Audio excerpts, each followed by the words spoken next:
Welcome. In this video, we're going to be going through an example of a chemistry passage question. So first, I'll quickly go through the passage and then highlight the key points, and then we can start going through the questions afterwards. So 4 chemicals are produced in large quantities in the United States, and these are H2SO4, NH3, nitrogen, and oxygen gas. The latter 3 are gases, and H2SO4, sulfuric acid, is produced by gaseous reactions. The preparation of H2SO4 involves the following reactions, reactions 1 to 3. So whenever you see reactions in a chemistry passage like that, I usually just kind of glance over them, then move on. I don't really try to understand everything that's happening unless a question later on tells me to go and refer to it and then answer a question that relates to something in the reaction. So in this case, it's just sulfur and oxygen are coming together. Okay, I have SO2 gas. That's reaction 1. Reaction 2, the product of reaction 1 reacted with more oxygen. Now I have SO3. And then reaction 3, that's reacting with water. And now I have the acid that I want, H2SO4. That's quickly what happened there. And then moving on, NH3, ammonia, it's prepared commercially by the reaction of N2 with H2. So nitrogen and hydrogen gas reacting together. And NH3 has a tendency to form coordination compounds, such as this one with cobalt and chloride, in which NH3 forms covalent bonds with a transition metal ion. So this is a reaction to form NH3. And finally, nitrogen and oxygen gas, they're both prepared by the fractional distillation of air. Air samples are first condensed to the liquid state, and then they're passed through a distilling column. The nitrogen separates first, and then the oxygen is obtained.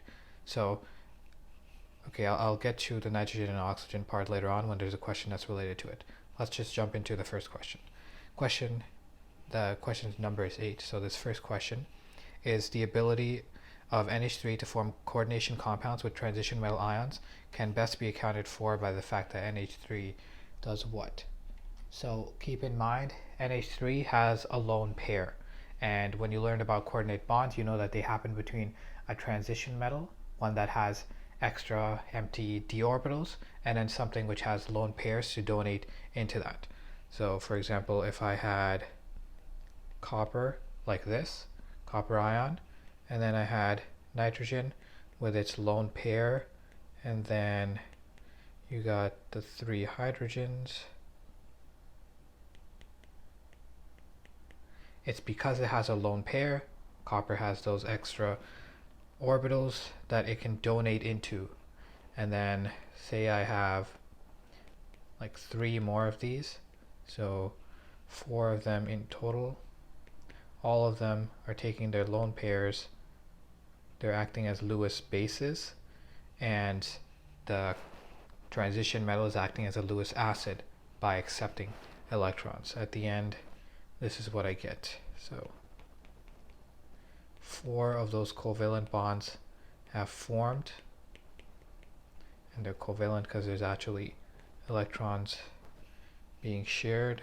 It's not just electron density. And this is the final thing. This is the coordination complex. So the key point here is that it's because nitrogen has a lone pair of electrons and it can act as a Lewis base. So why is it that NH3 can form these compounds? That's the question. Option A is saying that it acts as an electron pair donor. Yep, that's the key thing that we're looking for. So that's good. But let's go through all the answer options. Option B is saying it's capable of hydrogen bonding. True statement, but not relevant here. So nowhere in here are you seeing that the hydrogens are playing a role. You could have something that's being the Lewis base, but it doesn't have hydrogens. The hydrogen is not the key point here. The lone pair of electrons is the key point. It's true that nitrogen can form hydrogen bonds, but that's not relevant here. Option C is saying NH3 is a weak base in aqueous solution. That's true, but once again not relevant. And option 3 is saying it contains nitrogen with a -3 oxidation number. True but not relevant. So A is the correct answer. Question 9 is saying Nitrogen gas has a lower boiling point than oxygen gas. Which of the following statements best accounts for this difference? Okay, so first of all, let's just represent what the gases look like. So these gases are bonded to themselves. With nitrogen, there's a triple bond. Oxygen, there's a double bond. And because it's the same atom bonded to itself, there isn't a difference in electronegativity. There's no dipole. It's just a non-polar bond. Which of the following statements accounts for this difference between the two? Option A is saying that nitrogen is less reactive than oxygen, and option B is talking about the electronegativity. In case you guys want to know about that, I'll just throw in a periodic table right over here. This is where nitrogen and oxygen are. So fluorine is the most electronegative. Oxygen is closer to it. Whatever's closer to it is more electronegative than things that are further away. So oxygen is more electronegative than nitrogen. So depending on the situation, we could say that it's more reactive. Although as a nucleophile, often nitrogen is more reactive because nitrogen doesn't hold on to its lone pair as closely as oxygen does because it's less electronegative. So a nitrogen electrophile would be more reactive. But either way, think about what we're actually being asked here. We're talking about the boiling point. We're saying nitrogen is lower than oxygen. We're talking about boiling point. And as I just showed you through the representations of these gases, there's no reaction going on here. And these are pretty inert molecules. We're not trying to take nitrogen gas and then break the bonds and then have it react and become something else. What we're trying to do is we're trying to evaporate it. That's why we're talking about the boiling point, right? What we're trying to do is just turn it from the liquid phase into the gas phase. And when that happens, the nitrogen, which has a triple bond to another nitrogen atom, this shape, this molecular structure, is going to remain whether you're in the liquid state or in the gas state. So what we have is a pure collection, or like a pure solution of firstly the liquid form of nitrogen, diatomic nitrogen, and then we evaporate it and it becomes the gas form. The main molecule interactions that are happening are van der Waals interactions because there isn't much of a dipole, but it's just that in the gas phase they're further apart. So what I'm trying to say with all of that is that nitrogen being less reactive than oxygen or having less electronegativity is not really relevant here. We're talking about boiling point. Those things don't really affect boiling point. Dipoles and hydrogen bonds would affect boiling point, but that's not occurring with either of these gases. Option 3 is saying nitrogen has a lower molecular weight than oxygen, and that we can see is true. Once again, here for nitrogen, the atomic weight, we can think of it as 14, and there's two of them, so 14 times 2, 28, and then 16 times 2 would be 32 for oxygen. So that is a true statement, and molecular weight does have an effect on boiling point.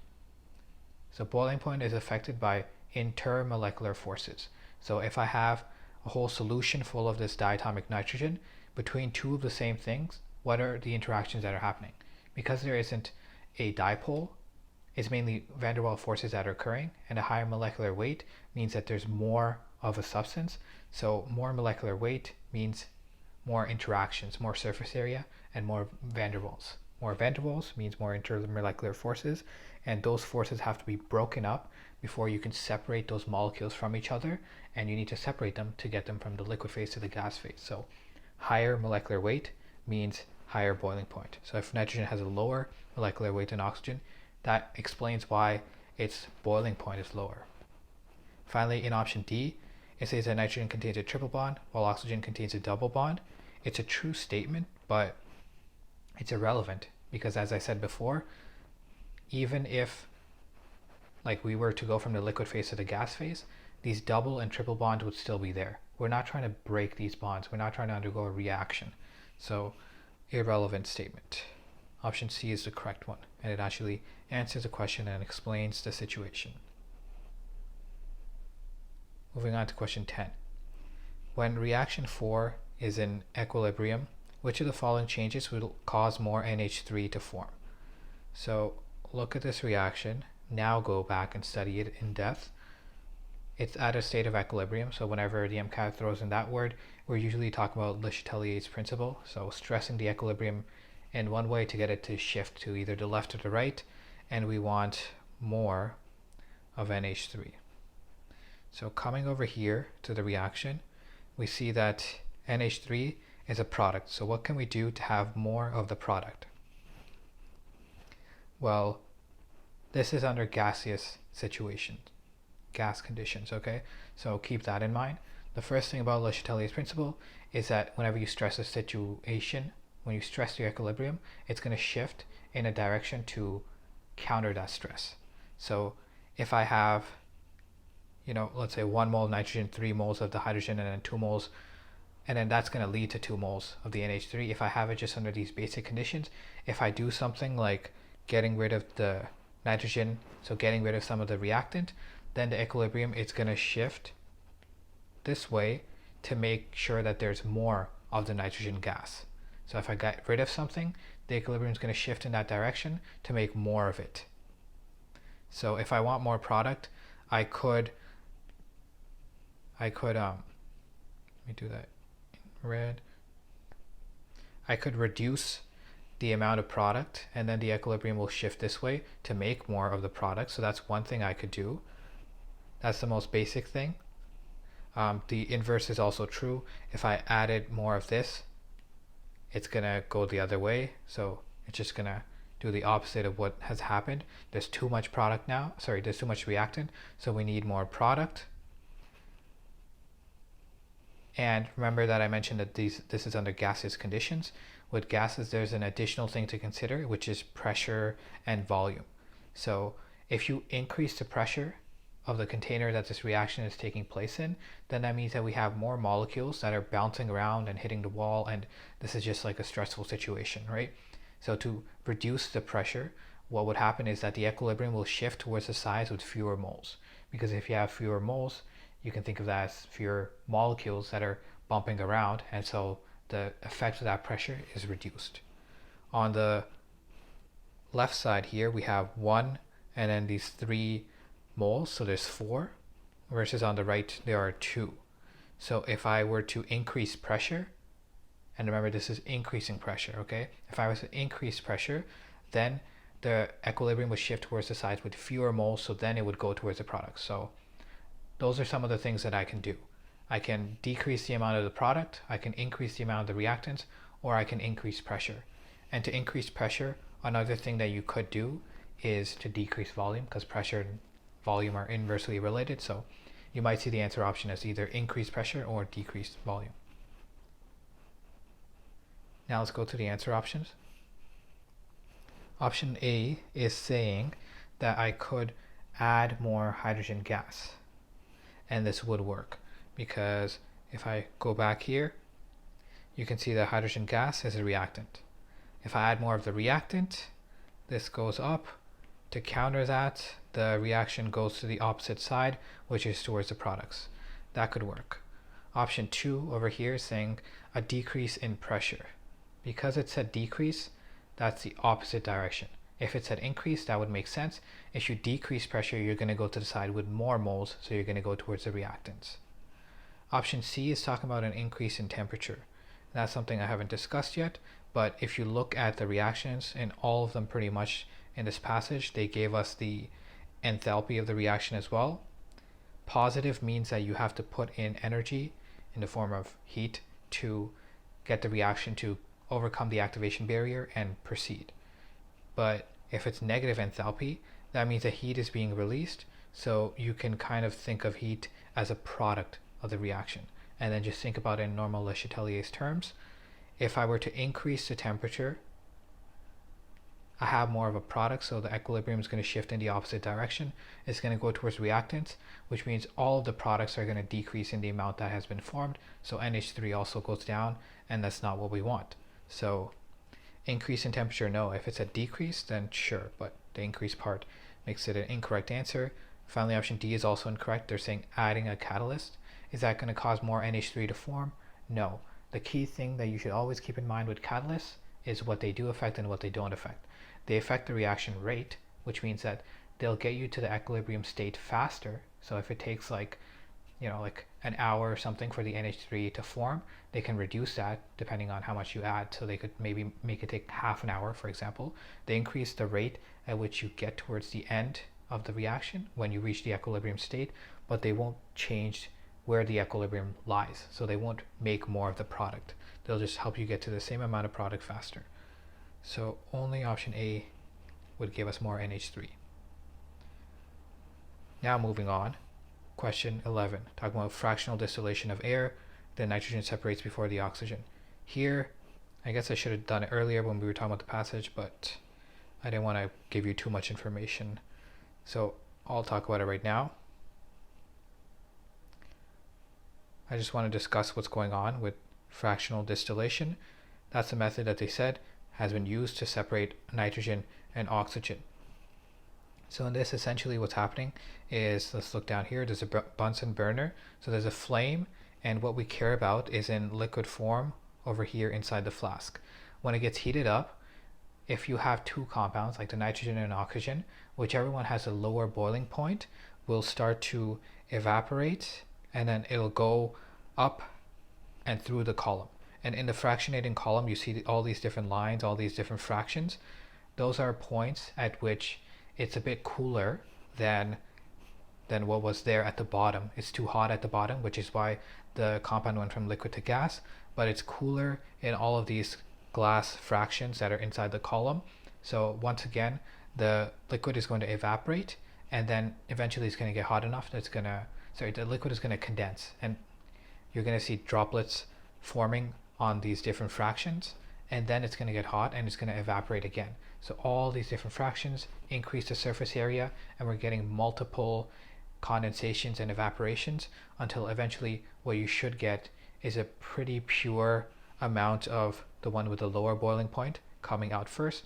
And of course, you set the heat to you set it near the boiling point of the lower one, and it's far away from the boiling point of the higher one. You have your thermometer to control that.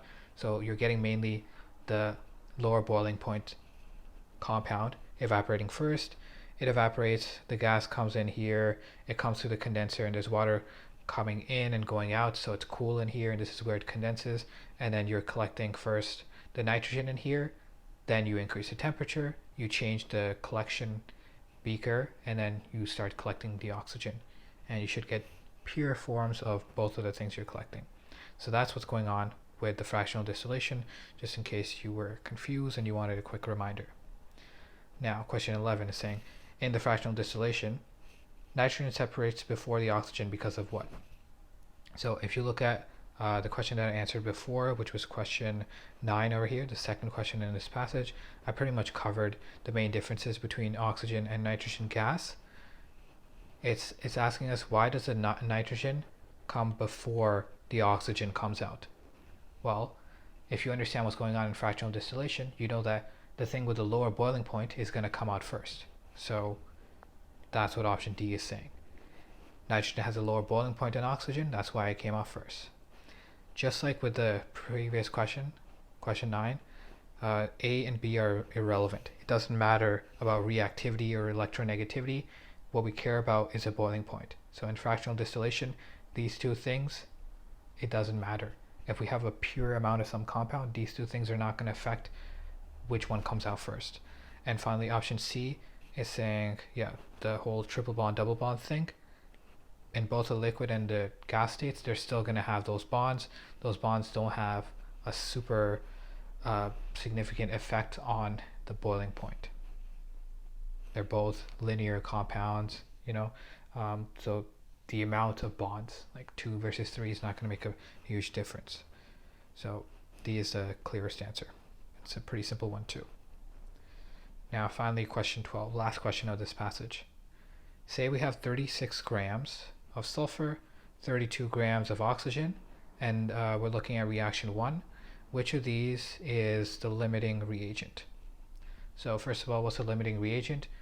say I have two things that are reacting, and as they're going, one of them runs out, but there's still excess of the second one. Then the one that ran out first, that's the one that's gonna stop the reaction when it's completely used up, right? We can only keep the reaction going as long as we have that second thing, and when we don't have it anymore, the reaction doesn't go forward, so it's limiting the reaction. That's a limiting reagent. So reaction 1 is telling us that 1 mole of sulfur reacts with 1 mole of oxygen. So this calculation won't be as difficult as if we had actual coefficients in front of the reactants, but it's just 1 to 1 ratio. So that's a ratio. That's what you have to understand first. Next, let's look at the actual amounts that we have present. So these numbers, you should have already memorized them, but just to quickly refresh everyone, the molecular weight for oxygen is 16, so that's what its molar mass is, and then for sulfur it's 32. So for oxygen, right, we're thinking about the moles, so moles is just mass over molar mass. So its moles are, we have 32 grams, and this is oxygen, O2. So one oxygen is 16, but since we have two oxygens, it's going to be 16 times 2. So the molecular weight, or sorry, the molar mass is not just 16, it's 32. So 32 grams per mole, which means that we have 1 mole of oxygen. Versus sulfur, and I don't even really need to do the calculation. You can just see that I have 36 grams over, what was it? 32, right? Yeah, 32. And this is just one sulfur, not S2 or anything, grams per mole. So it's something which is greater than 1 mole.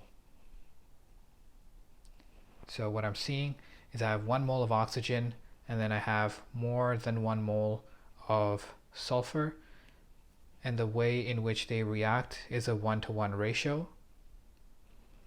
So that means what's going to happen is eventually I'm going to get to a point where I've used 1 mole of the sulfur to react with 1 mole of the oxygen. The oxygen is now depleted. I don't have any more of that remaining, but there's still some sulfur remaining that could go on to react if I had more oxygen present, but there is none left over because I didn't add enough. So the limiting reagent for this reaction, and under these conditions with the grams that you were given, the one that's limiting the reaction by running out first is the oxygen. So not sulfur, not SO2, that's the product, and D is also incorrect, that there isn't a limiting reagent. That would occur if we had 1 mole ratio of both. Like if we had 1 mole of oxygen and then we had 1 mole of sulfur, then D would be correct. But in this case, we do have a limiting reagent, and it's B. So that's the last question in this passage, and that's it for this video. If you guys have any questions, make sure to leave them down below. But other than that, I'll see you guys